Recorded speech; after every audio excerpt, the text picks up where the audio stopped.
దేవుని యందు మిక్కిలిగా ప్రేమింపబడుతున్న ప్రియ దైవజనులారా, విభూది బుధవారంతో ప్రారంభమయ్యే ఈ ప్రాయశ్చిత్త కాలము మనకు ఒక నిగూఢమైన సత్యాన్ని తెలియజేస్తుంది. మన నుదిటిపై విభూదిని ధరించినప్పుడు నీవు మన్నై ఉన్నావు, తిరిగి మన్నై పోవుదువు అని గుర్తు చేస్తుంది. ఇది కేవలం మరణం గురించి హెచ్చరిక కాదు, మనం ఎలా జీవిస్తున్నాం అనే దాని గురించి ప్రశ్న. ఈనాడు మొదటి పట్టణంలో మోషే ఇజ్రాయేలు ప్రజలకు జీవ మరణాల మధ్య ఎంపికను తెలియజేసినట్లే యేసు ప్రభువు వారు మనకు ఒక సవాలును విసురుతున్నారు.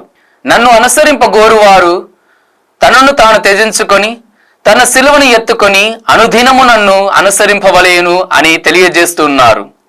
మనము లోక సంబంధమైన ఆశల కొరకు మన ప్రాణాన్ని తప్పిస్తూ ఉంటే అది మరణం వైపు దారితీస్తూ ఉంది.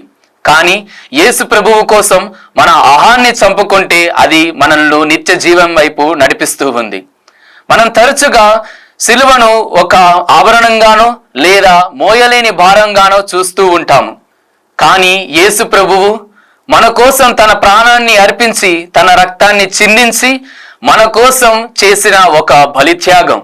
ఈ ప్రాయశ్చిత్త కాలంలో మనం దేనికి ప్రాధాన్యత ఇస్తున్నాం? బూడిదలా మారిపోయే లోక సంపదలక, లేక సిలువ ద్వారా లభించే నిత్య జీవానిక?